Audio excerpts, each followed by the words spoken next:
woman like you ought to travel, wear pretty clothes, have some fun. Life runs away too fast if you don't hold on to it with both hands. My life is here with my husband. Ready for the most unexpected turns? Today we remind you that not every glamorous tale has a happy ending. From poor choices to rebellious streaks, here are 10 Golden Age actresses who ruined their careers.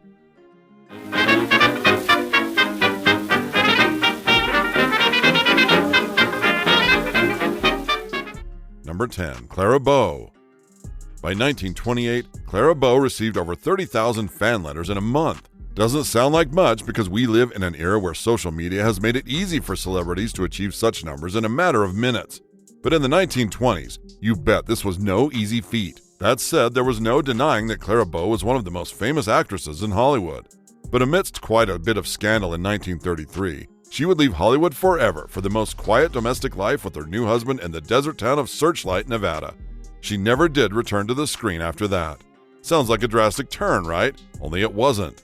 One of the earliest signs that her career would fail was the fact that she had long been typecast. You see, Bow was often seen as the quintessential flapper character.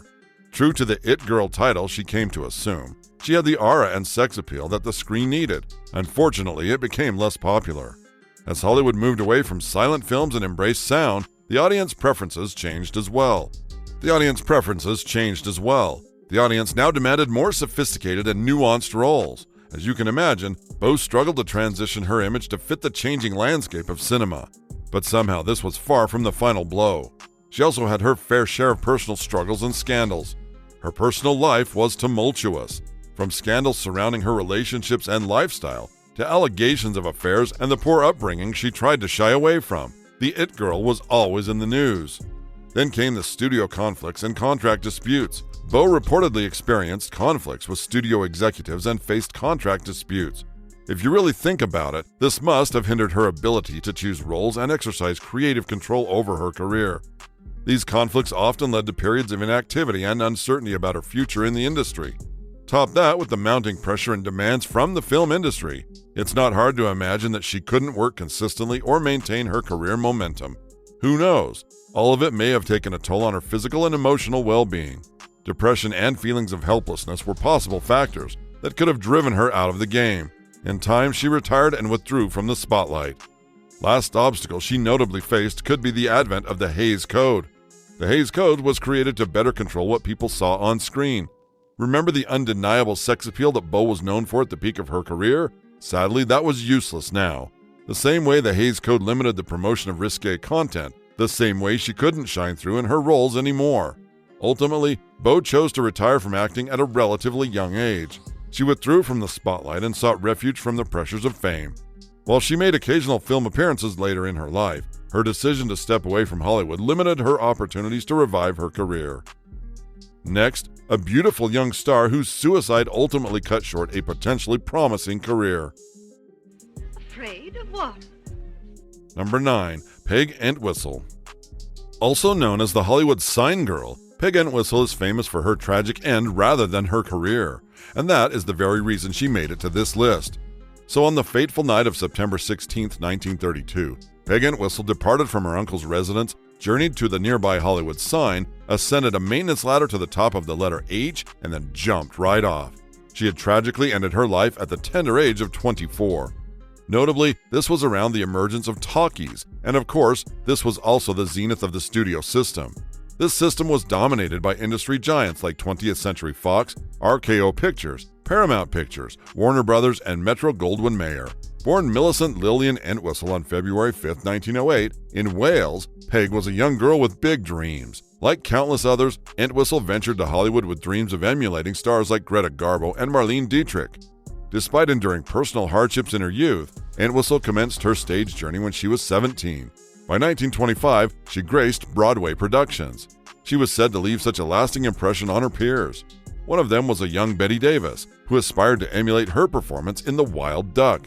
If Bette Davis wanted to be her, then we are certain that Entwistle was something special. A year later, Entwistle earned admission into the esteemed New York Theater Guild. It seemed like she was on track to becoming a star, but sadly things would start to go wrong. Because of the considerable promise early in her career, Entwistle must have been confident that she could transition from Broadway to Hollywood. Sure, it's a common path for many actors seeking greater fame and more opportunities, but it is also a lot easier said than done. In time, she met with the harsh reality. Despite her talent, she struggled to secure significant roles in Hollywood. She appeared in only one film, 13 Women, in 1932. It was not a well-received film, so it did little to boost her career. Bear in mind that the film industry at the time was highly competitive, so Entwistle naturally faced stiff competition. Then again, her typecasting as a certain kind of dramatic actress limited her opportunities. The Great Depression also had its roles to play in this tragedy. When the crisis hit, several plays were shut down shortly after opening. This was the reason she left New York and journeyed westward to Los Angeles. She must have hoped that a new location would do her good. We mean, nothing says dedicated like pursuing a film career in Hollywood's golden age. In Hollywood, right? So she took up residence with her Uncle Charles. Unfortunately, she was not the only one who had this thought. Amidst the influx of aspiring starlets, there was a new problem: the challenge of distinguishing herself in order to secure roles. We imagine she did all she could, trying and trying with nothing working out. On the fateful night of September 16, 1932, she must have had enough. As the story goes, she departed her uncle's bungalow on Beechwood Drive, claiming to be meeting friends at a nearby drugstore. Instead, she ventured into the canyon. From that point, she made her way to the top of the H sign and jumped to her death. Since her untimely demise, Peg Entwistle has ascended into Hollywood lore. It made for a news splash back then, and ever since, people have continued to talk about the Hollywood sign girl. But what many readily forget is that Entwistle struggled with depression, brought on by her lack of success. Like many during the Great Depression, Entwistle faced financial difficulties, which added to her emotional and psychological burden. Not to mention, dealing with the pressures of the industry without a strong support network. Who knows? If she fought longer, she might have gotten her big break. Her name might have been written on the sands of time for the right reason. Sadly, we will never know. So while her death at 24 overshadowed her brief and promising career, it also serves as a poignant reminder of the pressures and harsh realities of the entertainment industry. Entwistle's suicide by jumping off the H of the Hollywood sign was both a personal tragedy and a symbolic statement about the darker side of Hollywood. Number 8. Mae Murray. Born Marie Adrienne Koenig on May 10, 1885, Mae Murray was an American silent film star. She wasn't just your average actress, she was an enchanting dancer, film producer, and screenwriter. Sadly, her career declined. We know what you're thinking. Just another silent film star who could not adapt to the advent of the new sound technology. But as you are about to see, this was not the case. First, let's take a look at things before the unfortunate decline in her career. To begin with, Murray gained prominence during the silent film era. She embodied trend-setting qualities and also served as an inspiration for aspiring strong women. We mean idols like Joan Crawford admitted how she revered and was influenced by her. So great was her influence that she earned nicknames such as the girl with the bee-stung lips and the gardenia of the screen. But as popular and well-loved as she was, her story remains an enigma to date. One thing about Murray, her ability to conceal her humble origins from the Lower East Side of New York. For years, there were numerous fabricated tales about her birth and upbringing circulating in fan magazines, but none could be proven as fact. That said, she meticulously erased any traces of her past and made sure to leave no discernible paper trail behind. So while numerous established writers have attempted to tackle her biography, they often find themselves in a futile struggle. In spite of this scarcity of factual material, one thing that could be determined is how and why her career began to decline. The most popular answer is that Murray could not or simply did not want to tap into the new wave of sound in cinema. Turns out this is more of myth than fact. The reality is far more complex. Talkies did not directly lead to her downfall. In fact, she demonstrated some level of competence in the few she appeared in. So if it wasn't the talkies, then what was it? Turns out Murray proved to be her own worst adversary. Like many stars at the peak of their career, she got ensnared by a fantasy world of her own creation. Murray grew fond of the self-proclaimed title as the biggest star at MGM. To be fair, that claim may have held some truth to it. But in time, she made the decision to depart from MGM in pursuit of a life as a pseudo-princess. She married one of the infamous Midvanis, a family that had been likened to the original Kardashians. Before her, other silent film beauties like Gloria Swanson and Paula Negri, Murray succumbed to the allure of a counterfeit prince. Apparently, it was the desire to prolong her fantasy existence that led her to marry David Midvani. Unfortunately, her prince, in air quotes, swiftly relieved her of her finances and sanity. You see, she walked out of MGM despite the echoing warning of Louis B. Mayer that doing so meant career suicide. But her being blacklisted was one thing. Some accounts strongly suggest that she had a difficult reputation as well. It is said that she made life difficult for everyone who worked with her and for her. She talked down on anyone, and this included her family and a steady dwindling number of friends. Put all this together, and you have a recipe for disaster. Hier soir dans la voiture, tu pouvais pas te passer de moi. Tu peux très bien. Romeo pouvait pas se passer de Juliette, mais toi tu peux. Number 7. Jean Seberg. Seberg was a prominent American actress who gained fame in the late 1950s and early 1960s. In fact, she is still celebrated as an icon of the French New Wave cinema for her role in the 1960s film Breathless.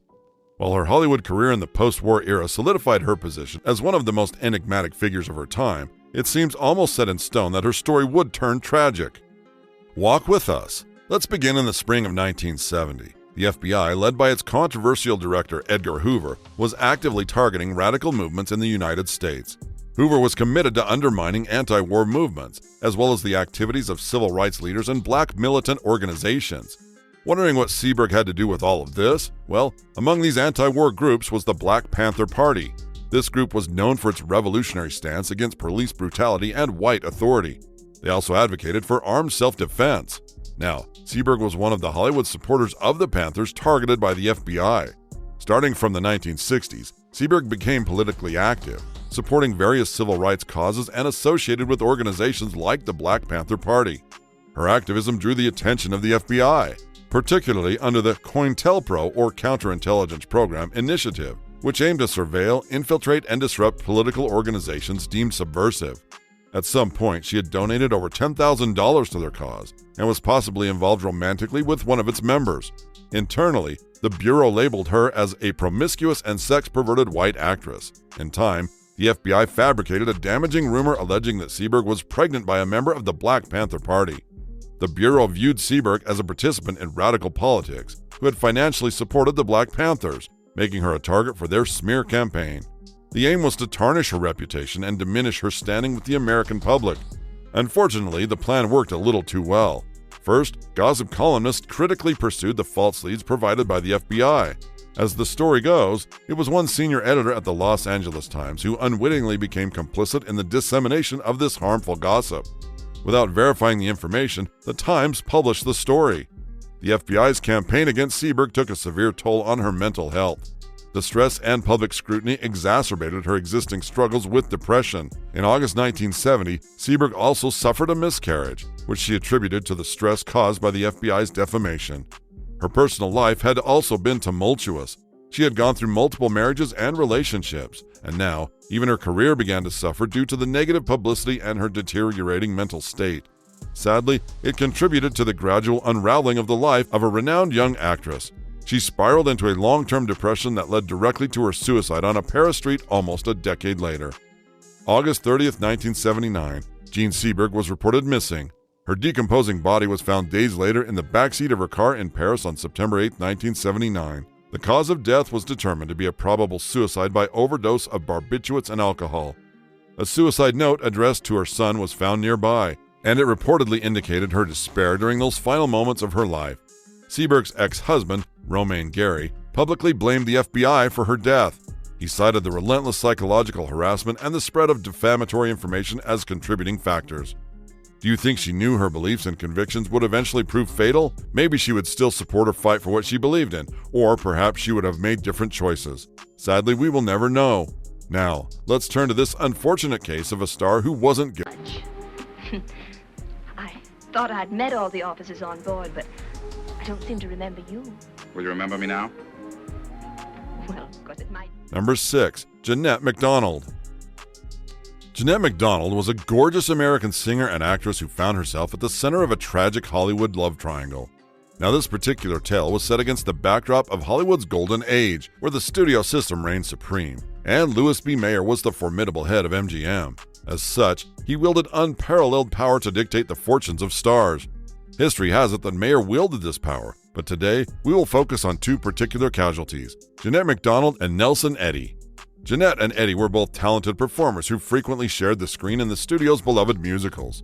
While their on-screen chemistry dazzled audiences, their off-screen romance also blossomed into a profound love affair. However, Mayer viewed their relationship as a threat to their careers. He feared that it would overshadow their individual stardom. By the summer of 1935, their fates would change. As the story goes, Jeanette got pregnant with Eddie's child that summer. This pregnancy unleashed a scandal of seismic proportions. Mayer resolved to take drastic action to preserve the studio's image and their marketability. He forced Jeanette into having an abortion. He wielded his power by threatening to blacklist both her and Eddie. Still capitalizing on his power, Mayer went on to intensify her workload with additional movie contracts. If the rumors are to be believed, then Mayer's relentless obsession with keeping the couple apart seemingly knew no bounds. Sadly, it may have taken a toll on her career. Now, this scandalous tale may only be a part of it. There are a couple of other factors that sealed the fate of Jeanette MacDonald's prominent acting and singing career. One major problem is that MacDonald became closely associated with operettas and musicals. It also did not help that she had those successful pairings with Nelson Eddy. While these films were initially popular, the genre's appeal waned over time. By the late 1940s, the film industry saw a shift towards more realistic and modern narratives.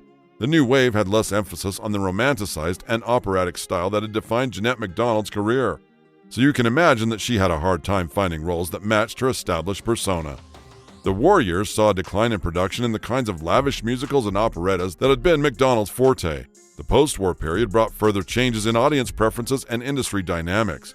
Additionally, the post-war era saw the rise of new stars in different styles of filmmaking. This, of course, overshadowed the careers of many stars from the 1930s and early 1940s, including MacDonald. That said, there were some personal choices in the mix too. MacDonald married actor Gene Raymond in 1937. While she continued to work after her marriage, her personal life became a greater focus. As the story goes, she prioritized her marriage and family over her career.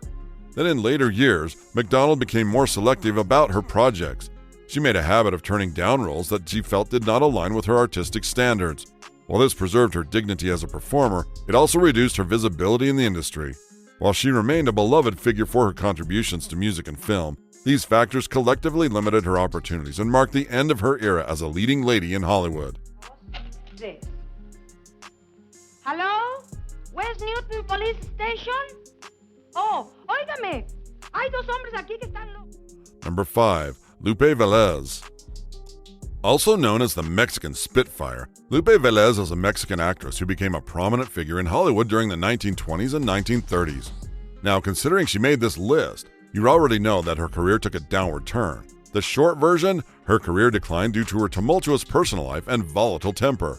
To be fair, it was a culmination of several factors that contributed to the decline of her career. So let's run through them. What events led up to her tragic suicide in 1944? The very act that overshadowed her contributions to film and ended her career prematurely. Like many other women on this list, Velez was often typecast in exotic or fiery Latina roles. As you can imagine, this limited the range of characters she could play. But while Hollywood's reliance on ethnic stereotypes hindered her ability to showcase her full acting talent, her personal life would pose a problem as well. Velez's tumultuous personal life, including her high-profile romances and marriages, overshadowed her professional achievements. Her relationships with notable figures such as Johnny Weissmuller and Gary Cooper were widely publicized and often scandalous. To make things worse, her volatile temper and emotional outbursts were well documented by the media. In time, it solidified a reputation that she was difficult to work with. Naturally, this negatively impacted her professional relationships in the industry. Then as Hollywood moved into the 1940s, the types of roles and films that Velez excelled in became less popular. The industry's evolving tastes meant fewer opportunities for her to secure significant parts. Remember, the transition from silent films to talkies posed challenges for many actors at the time. But while Velez successfully made that transition, the industry's changing dynamics still played a role in shaping her career trajectory. It was also said that Velez struggled with mental health issues. It's not hard to imagine that this was exacerbated by the pressures of her career and personal life. Whatever the case may be, there are reports of her dealing with depression and substance abuse, which further complicated her professional endeavors. Velez's tragic death in 1944 marked a sad end to her life and career. She was only 36 when she committed suicide. The immediate circumstances surrounding her death included a heartbreak over a failed relationship and an unplanned pregnancy.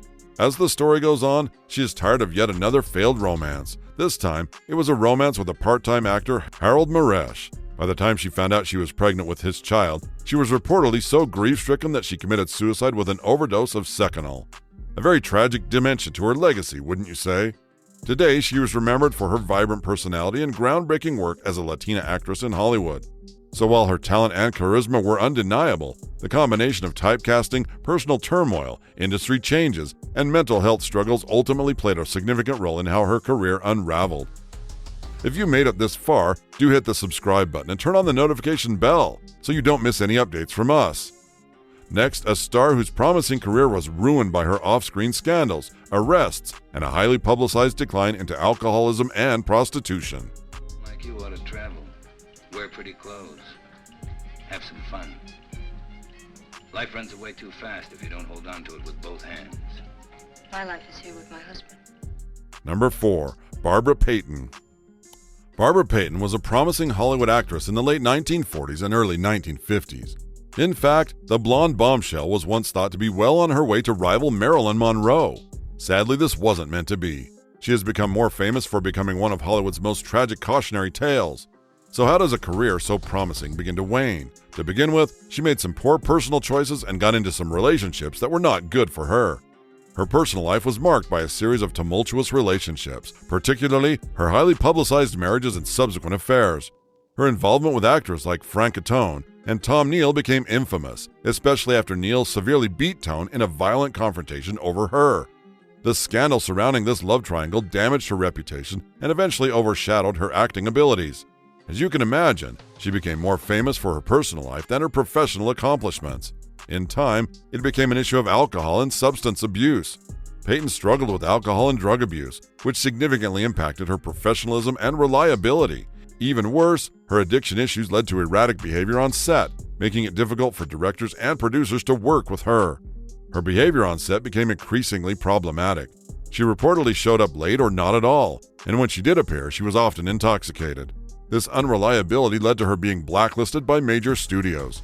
Payton's inability to maintain professional standards resulted in her being relegated to lower quality films and eventually losing significant roles. Not to mention, the fact that the substance abuse also contributed to her deteriorating physical appearance. No longer the vibrant face she used to be, it affected her ability to secure leading roles in Hollywood. With a situation this bad, it was only a matter of time before the financial problems crept in. Despite earning substantial sums during her career peak, she mismanaged her finances, leading to severe economic hardship. Payton's financial instability only compounded her problems. Notably, her financial difficulties forced her to accept any available work, often in low-budget films that further tarnished her once promising image. Sadly, this was not the sorry end that brought on the transition to prostitution. As her career and financial situation worsened, Payton turned to prostitution to support herself. This further eroded her reputation and distanced her from any remaining opportunities in the entertainment industry. Her involvement in prostitution became public knowledge, sealing her fate as a fallen star and effectively ending any chances of a Hollywood comeback. All those years of substance abuse and personal strife took a toll on her mental and physical health. Payton aged prematurely and became a shadow of her former glorious self. Her mental health deteriorated, with reports of depression and other issues, which further alienated her from the industry and her former colleagues. By 1967, she became seriously ill and moved back in with her parents to seek refuge from her turbulent circumstances. By the 8th of May, she died as a result of heart and liver failure at the age of 39. If anything, Barbara Payton's career decline is a classic example of how a combination of poor personal decisions can derail a promising career in Hollywood. Despite her early success and talent, these factors led to her rapid fall from grace and eventual tragic end.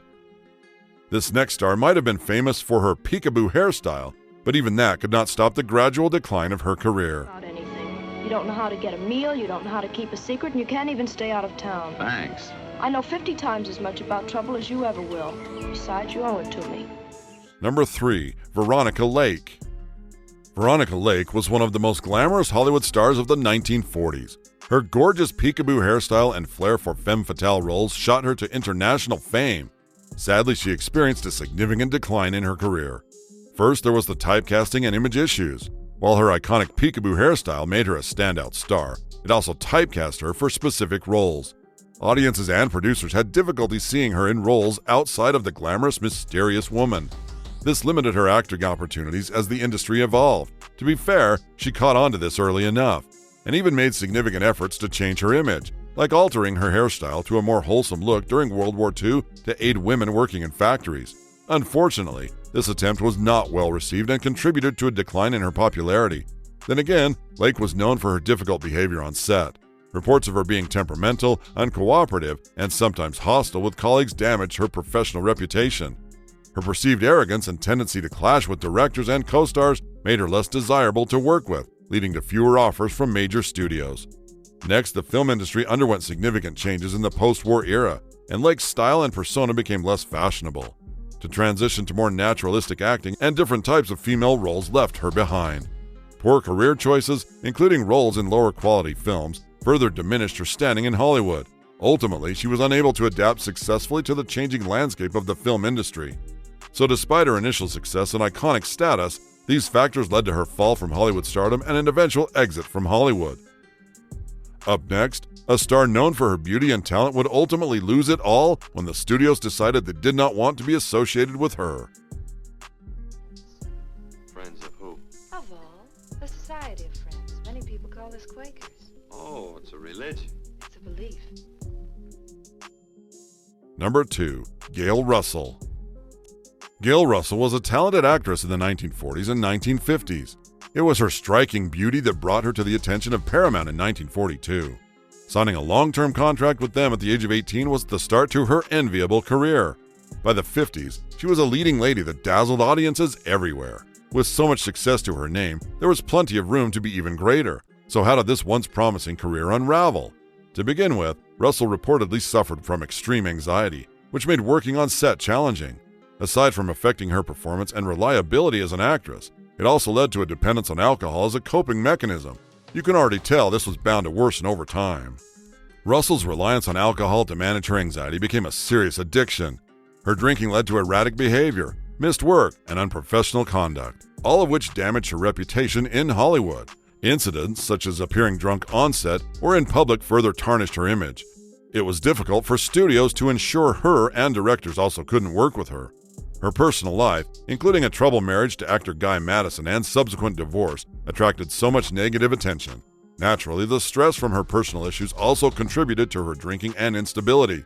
Publicized incidents, such as car accidents caused by drunk driving, heightened the negative perception of her in the eyes of the public and industry professionals. In time, the studios were done with her. They simply refused to have their name attached to someone who could not control her drinking. Tragically, she died from alcohol-related issues at the age of 36. And now, a star known for her rebellious nature and clashes with studio executives. Number 1. Frances Farmer. From 1936 to 1958, Frances Farmer starred in about 15 films alongside big names like Cary Grant and Bing Crosby. She was a talented actress who was well on her way to the top echelon of Hollywood. However, her case turned out differently. First problem, her constant rebellion against Hollywood norms. Farmer was known for her rebellious nature and disdain for the Hollywood studio system. She resisted conforming to the industry's expectations and, as a result, always clashed with studio executives. Her refusal to adhere to the studio's demands and her outspoken nature made her difficult to manage, and it ultimately reduced her opportunities for significant roles. Sadly, there were also mental health problems. She reportedly suffered from severe depression and was eventually diagnosed with schizophrenia upon forced institutionalization. Her legal troubles began with multiple arrests for disorderly conduct and driving under the influence. These incidents attracted negative publicity and painted her as a troubled star. Her involuntary commitment to psychiatric hospitals, where she underwent controversial and harsh treatments, including electroconvulsive therapy and possibly a lobotomy, severely impacted her career and personal life. Sadly, the stigma associated with her institutionalization only made it more difficult for her to return to a stable acting career. The media had sensationalized her personal and legal struggles, so much so that it overshadowed her acting talent. Do you think any of these women stood a chance? Do share your thoughts in the comments. If you've enjoyed this video, don't forget to hit that like button. You also can't miss the next video on your screen.